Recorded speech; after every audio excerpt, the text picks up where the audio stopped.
StrayAllDay.com. You're now tuned into the show where you learn the discipline to show up day after day, to do the work, the confidence to put yourself out there boldly and authentically, and the mental toughness to continue showing up, doing the work, putting yourself out there, even when the success you've expected to achieve has yet to be achieved. And on top of all this, you get a huge dose of personal initiative, which is the go-getter energy that moves any one of us, including yourself, to go and make things happen instead of wait for things to happen. And then we put all this together into a series of frameworks, approaches, insights, strategies, and techniques all underneath the umbrella of one unifying philosophy that is called work on your game. My name is Dre Baldwin, also known as Dre All Day, and welcome to the show. And today's topic is the power of silence. Yes, a person with a podcast that comes out every single day is going to tell you about the power of silence. But before I do, let me tell you all, I send out a text message every single day for free. It is guaranteed to have you focused, sharp, and on point to start your day. I call it the daily motivation. You want to get this message. So here's what you do. Text me at my number, 305-384-6894. Every morning when that message goes out, you and everyone else in my text community shall receive that message straight to your phone free of charge.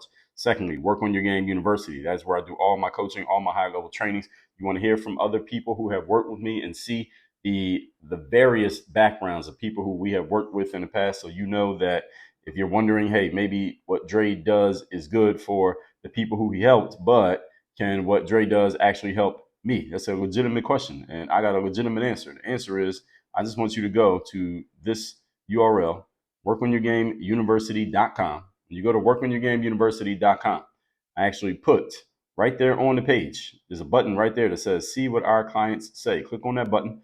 It will scroll you down the page and you can see what our clients say. We got people from entertainment, professional speakers, finance, tech entrepreneurs, event managers, real estate, finance again, corporate entrepreneurs, business operators, e-commerce, real estate, military, entrepreneur couples, personal development, coaching and speaking. What else we got in here? Software coding, DoD business owners, cosmetics, real estate, events managers, mastermind members, finance, e-commerce, coaching. Listen, I'm telling you all that to tell you this. We've worked with a lot of different people in a lot of different places.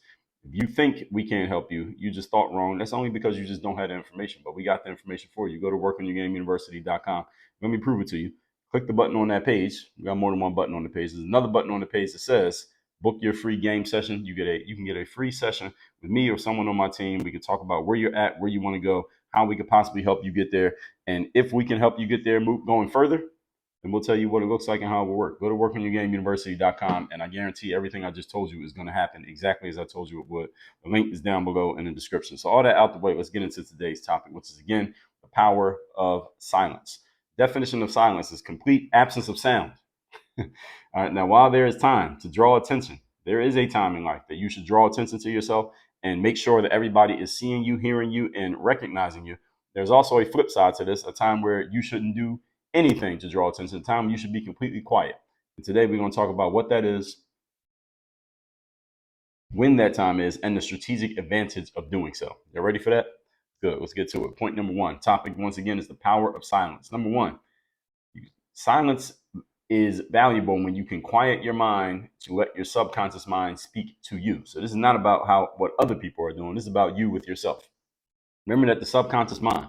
So I wrote a whole book about how to program yours in this red book. If you're watching on video, this red book right here above me is called the Mental Workbook. Subconscious mind only speaks in whispers. It does not shout. It does not speak in a conversational tone. It speaks in whispers. Your conscious mind, on the other hand, speaks loudly and clearly. Those are the things when you are aware of your thoughts. That's your conscious mind thinking. What this means is when both your conscious and subconscious are speaking at the same time, you will not hear the subconscious mind because the conscious mind talks a little bit too loudly for the subconscious to be heard simultaneously. So you have to quiet the conscious mind to allow the subconscious to communicate with you. This is why when people meditate and they do mindfulness exercises, this is exactly what they're doing. They're quieting their conscious minds so they can hear what the subconscious has to say. And the subconscious will only speak up when it is sure that the coast is clear, when it's sure that it's quiet. All right, there are some wild animals out there. Any of you who hunts, you're into hunting, or any of you who just know anything about animals, period. There are some wild animals that won't come out if they hear noises. If they hear strange noises, they will stay in hiding and they will make sure that you don't see them. But when they believe that the coast is clear and it's pretty quiet, then they will come out. The subconscious mind is like that. All right, it's like one of those wild animals that only comes out when it's quiet and they don't hear anything that seems abnormal. And you got to quiet your conscious mind, which is making too much of a damn racket to allow your subconscious to come out and actually say something. So When people are meditating, doing mindfulness exercises, this is the exact reason why. And any of you who doesn't have a meditation practice or any kind of mindfulness practice, I would suggest that you actually get one. I talk about this in episode 1476, why you need a meditation practice in your life if you don't already have one. Most of our waking hours, we are being inundated with communications from ourselves and especially from others. And our own minds are racing with conscious thoughts because we're being inundated with messages. We're always being inundated with something else to think about, something else to consider and look at. So, a brief period of silence while awake, I'm not talking about when you're sleeping, brief period of silence while awake with our minds is a great reset for your mindset. It's a great reset for your mental game. So you need to start implementing this in your life. Point number 2. Today's topic, once again, is the power of silence. Number 2, having the humility of a student. In episode number 1415, I explained how to have the competence of a teacher while at the same time having the humility of a student. When you are in the student role, that means you are learning. That's what a student is. A student is learning. You're taking in knowledge and having knowledge brought out of you, but someone else is in control of the process. You are simply a subject of the. You are subject to the process. Or you're a student. You're listening. You're taking notes. You're learning. The only time you should be speaking when you're in the student position is when you're asking the teacher a question so that the teacher can speak even further. You should be asking some type of open-ended question that allows the teacher to speak more so that you can listen more. That's the only speaking role that a student should have. And I'm saying this as a metaphor, but I mean this literally as well. When you are in the student role, you are not there to share your knowledge. And unless you are asked, you are not there to share your opinions. Too often these days, I see and I hear from people who have no competence nor accomplishments in a specific area, no credibility whatsoever in that area. However, they insist on sharing their opinions and perspectives on a subject on which they should be practicing what we talked about in point number 1. They should be practicing what we talked about in this entire episode here today. They should be practicing silence. The humility of a student means when you are around someone who knows a lot more than you on a certain subject and you know that they know a lot more than you on that subject, your job is to let them speak, you listen, you learn, and in general, just if I had to put this in simple terms, shut the fuck up. If you are a student, be quiet. Don't talk. The job of a student is not to tell the teacher what you think or what your opinion or your perspective is. Your opinion and perspective is not that valuable. You know why? Because you're sitting in the classroom as a student. See, if it was really valuable, you'd be at the front of the room and teaching. That is not to say that because you assume the role of a student at certain points that you cannot also be a teacher at other points. For example, I tell you all often, I buy tickets to go to conferences. I buy tickets to go to events. I sign up for people's programs and masterminds. And in that role, when I buy a ticket to a conference and I go sit in the audience, during that time, during the 3 days of that conference, I am a student. I am sitting there and listening to what other people have to say. I'm a student 100%. However, when I have my own events or I'm booked to speak on somebody else's stage or I turn on the mic for this being my online stage talking to you all, now I assume the role of the teacher and I'm competent in the subjects that I'm talking about. So you have to know, when are you a student and when are you a teacher? There are times that you need to be quiet and there are times when you need to speak. And understand that just because you spent X amount of time as a student does not mean you are entitled to the equal amount of time as a teacher. You have to earn that right. You have to earn the right to be a teacher. You don't just become a teacher just because you spent time listening. You spent 10 years being a student. That does not mean you are automatically qualified to be a teacher. And some people have this mindset, this entitlement mindset, that they just get it just because, okay, I listen to your stuff, so that means you need to listen to my stuff. No. You listen to somebody else's stuff because they have something valuable and you know it's valuable. That's why you sat there and listened to it. But just because you listened to them does not mean they need to listen to you, because you may not have the competence that they have. Not everybody is equal. All right, this equality is a myth, folks. I did a whole episode on this. Equality is a myth. People will not all be equal, and we're not supposed to all be equal. We were all equal. What's the point? What's the point? Right, the reason that we have students and teachers is because some people know more than others. And some people have the ability to articulate and explain something better than other people do. That's why some people are students and some people are teachers. You need to know in what areas are you qualified to be a teacher and in what areas are you unqualified. Therefore, you need to be a student if you want to learn anything in that space.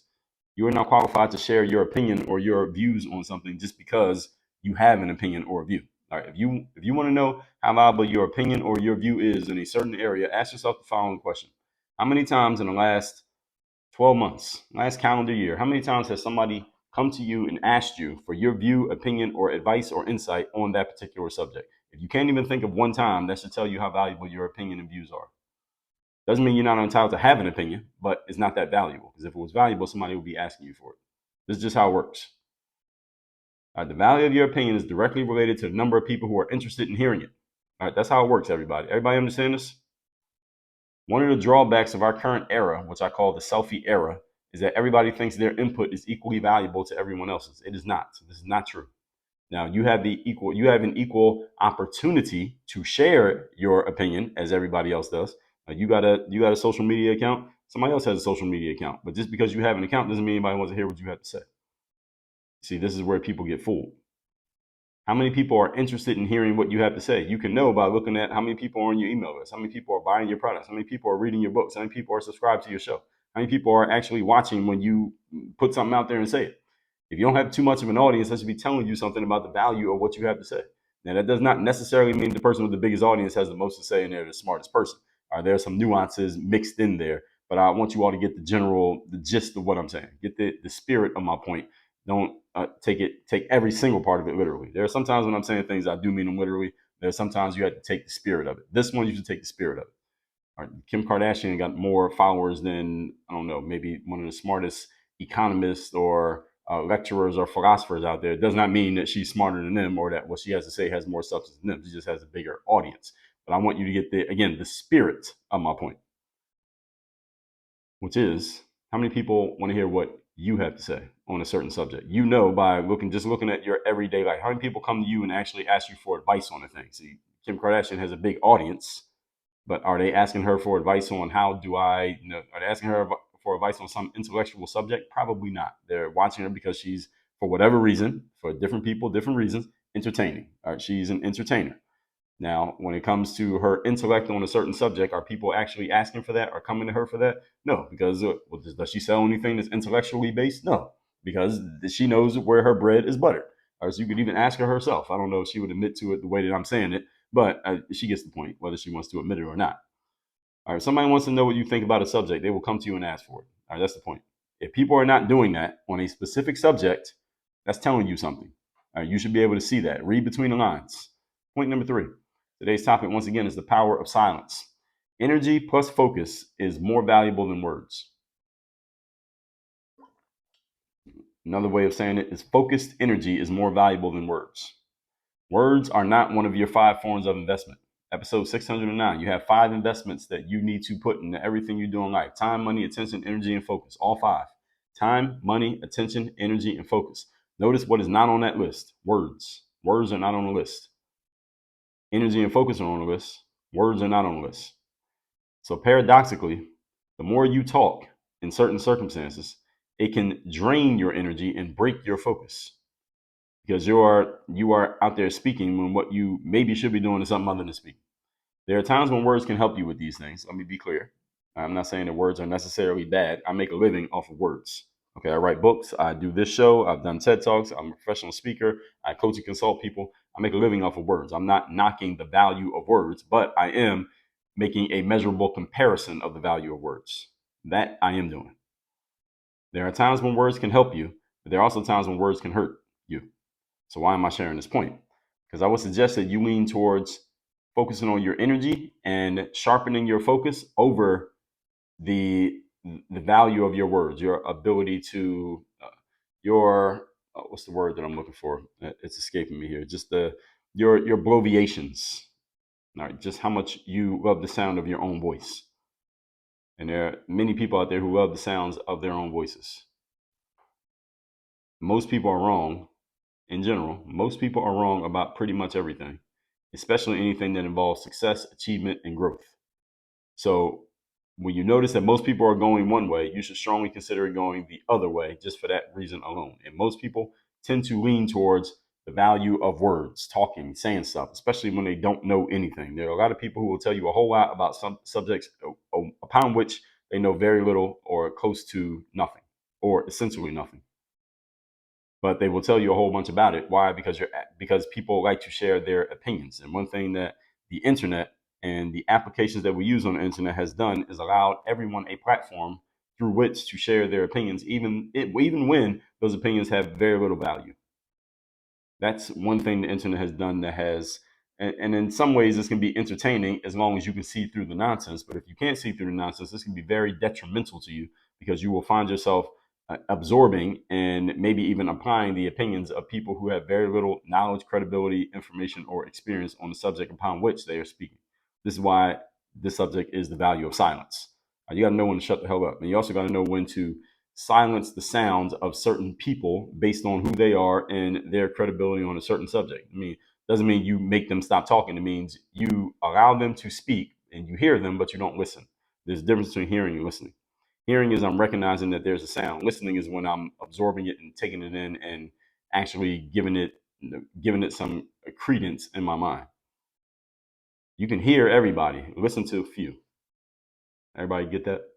Let's recap today's class, which is the power of silence was defined as complete absence of sound. Point number one, quieting your mind to allow the subconscious to speak. Subconscious will only speak when the conscious mind is quiet. You got to learn how to quiet your mind. This is why we have meditation and mindfulness practices, so you can get that time to allow your mind to speak to you, and it allows you to reset your mental game. Number two, having the humility of a student. You must know when you are in the student role, where you should be listening, and when you're in the teacher role, where you should be teaching. And understand, not everybody gets to be a teacher at everything or anything. Some people may go through their whole lives and never be a teacher at anything. Sometimes this happens.